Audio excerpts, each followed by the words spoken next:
السلام علیکم ورحمت الله وبرکاتو. خوږو دوستانو، هیله مند یم چې روغ جوړ او د صحت جامې به پر تن ولرئ. زه نورالدین علمدوست یم چې د مشال کورس د انګلیسي ژبې د زده کړې په موخه د تدریس چارې مخته وړم. دا د نن بیا هم ستاسو په خدمت کې حاضر شوی یم.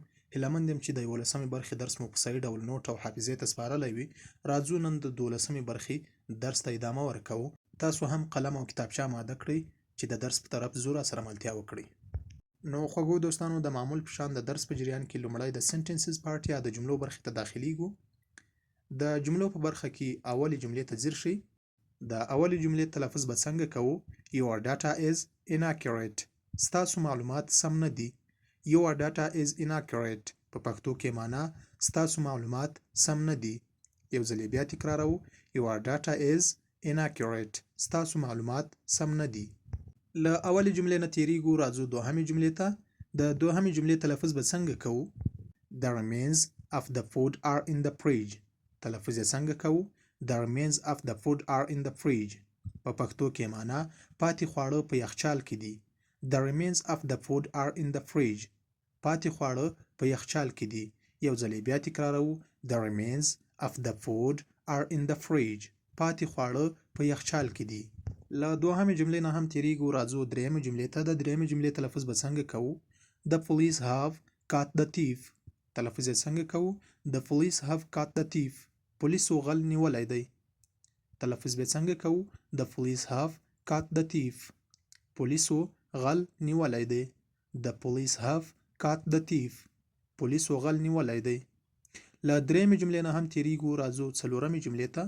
د څلورمې جملې تلفظ به څنګه کوو؟ I have brought you some books. تلفظ یې څنګه کوو؟ I have brought you some books. تا ته مې ځینې کتابونه راوړي دي. I have brought you some books. تا ته مې ځینې کتابونه راوړي دي. تلفظ یې یو ځل بیا کوو. I have brought you some books. تا ته مې ځینې کتابونه راوړي دي. له څلورمې جملې نه هم تیریږو، راځو پنځمې یا د پای جملې ته. د پنځمې جملې تلفظ به څنګه کوو؟ He has drawn his salary. تلفظ یې څنګه کوو؟ He has drawn his salary. په پښتو کې معنا څنګه ده؟ هغه تنخواه اخیستې ده. He has drawn his salary. هغه تنخواه اخیستې ده. تلفظ یې یو ځل بیا کوو. He has drawn his salary. هغه تنخواه اخیستې ده. نو خوږو دوستانو، د سنټنسز پارت یا د جملو اوله برخه مو تلفظ او معنا کړه. زو د جملو دوهمې برخې ته ملتیا مو وکړئ. خوږو دوستانو، د سنټنسز پارت یا د جملو په دوهمه برخه کې هم ښه راغلاست درته وایم. د جملو په دوهمه برخه کې اولې کلمې ته ځیر شئ. د اولې جملې تلفظ به څنګه کوو؟ I can tell you where I am going. تلفظ یې څنګه کوو؟ I can tell you where I am going. په پښتو کې معنا نشم درته ویلی چې چیرته ځم. تلفظ به څنګه کوو؟ I can tell you where I am going. نشم درته ویلی چې چیرته ځم. له اولې کلمې نه تیریږو، راځو دوهمې کلمې ته. د دوهمې کلمې تلفظ به څنګه کوو؟ Can you keep a secret? تلفظ یې څنګه کوو؟ Can you keep a secret? آیا راز ساتلی شي؟ Can you keep a secret په پښتو کې معنا څنګه ده؟ آیا راز ساتلی شي؟ Can you keep a secret? آیا راز ساتلی شي؟ له دوهمې کلمې نه هم تیریږو، راځو درېیمې کلمې ته. د درېیمې کلمې تلفظ به څنګه کوو؟ He has not done anything wrong. تلفظ به څنګه کوو؟ He has not done anything wrong. په پښتو کې معنا څنګه ده؟ هغه هیڅ غلط کار نه دی کړی. He has not done anything wrong. هغه هیڅ غلط کار نه دی کړی. یو ځل بیا تکراروو. He has not done anything wrong. هغه هیڅ غلط کار نه دی کړی. له درېیمې جملې نه هم تیریږو، راځو څلورمې جملې ته. د څلورمې جملې تلفظ به څنګه کوو؟ What are you doing these days? تلفظ یې څنګه کوو؟ What are you doing these days? په پښتو کې معنا په دغو ورځو کې څه کار کوې؟ What are you doing these days? په دغو ورځو کې څه کار کوې؟ یو ځل بیا تکراروو. What are you doing these days? په دغو ورځو کې څه کار کوې؟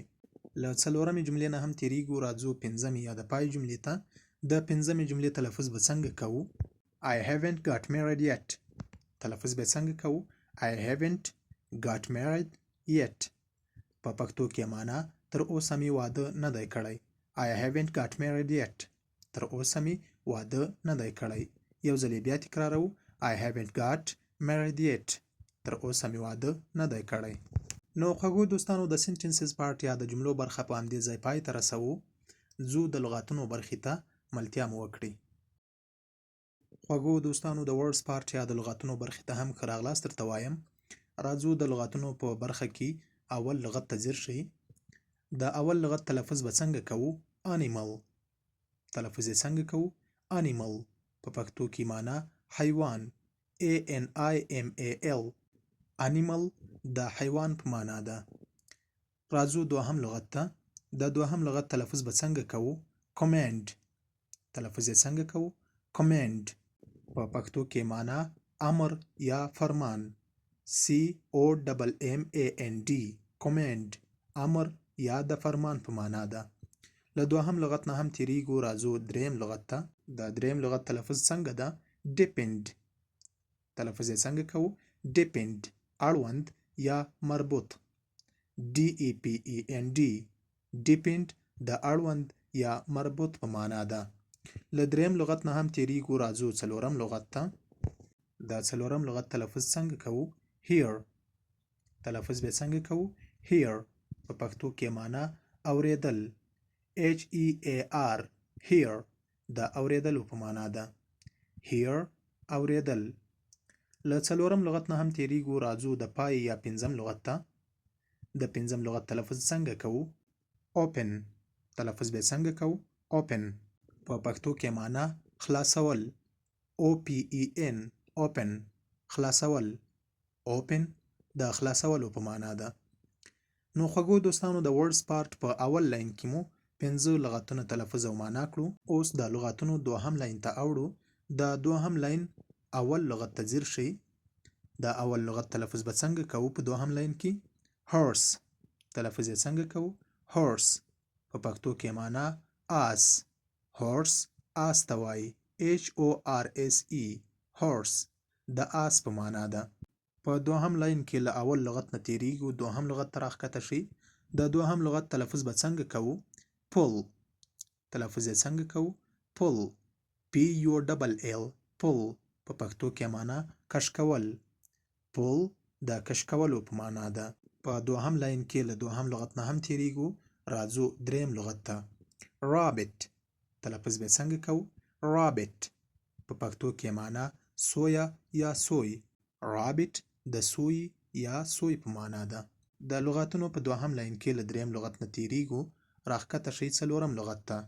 د څلورم لغت تلفظ به څنګه کوو؟ سی. تلفظ یې څنګه کوو؟ سی. په پښتو کې معنا لیدل یا کتل. SEE.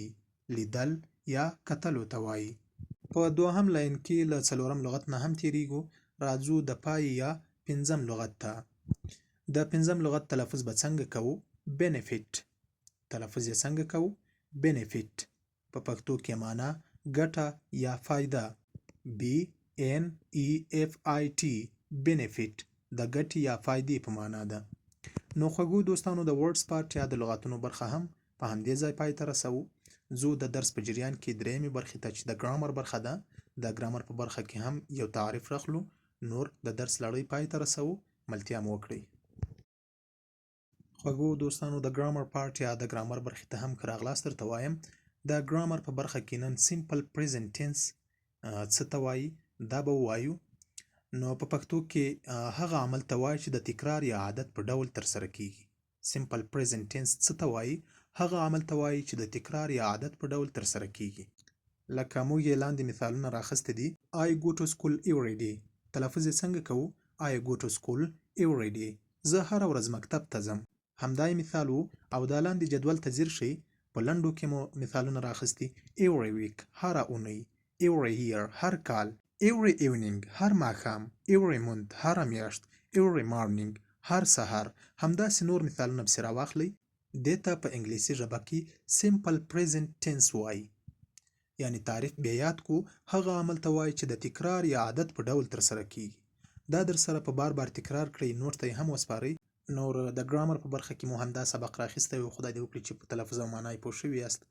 او له تاسو نه هم ډیره مننه کوم چې تر اوسه مو راسره حوصله وکړه، خپل قیمتي وخت مو راسره مصرف کړ. او دا چې د 12مې برخې د درس پای ته را رسیدلی یو. خدای دې وکړي چې تاسو هم ستړي شوي او خسته شوي نه یاستئ. موږ ته هم په همدې ځای اجازه راکړئ دا چې په 14مه درسي ویډیو کې به ستاسو په خدمت کې حاضرېږو او هیره دې نه وي که زموږ د یوټیوب چینل مو سبسکرایب کړی نه وي کولی شئ چې هلته لاړ شئ د سبسکرایب تڼۍ کلیک کړئ چې زموږ هره نوې اپلوډ شوې ویډیو ستاسو مخته راشي. نو د اوس لپاره مو په لوی الله جل جلاله سپارم. هر چیرته چې یاست خوشحاله، تازه او کامیاب اوسئ.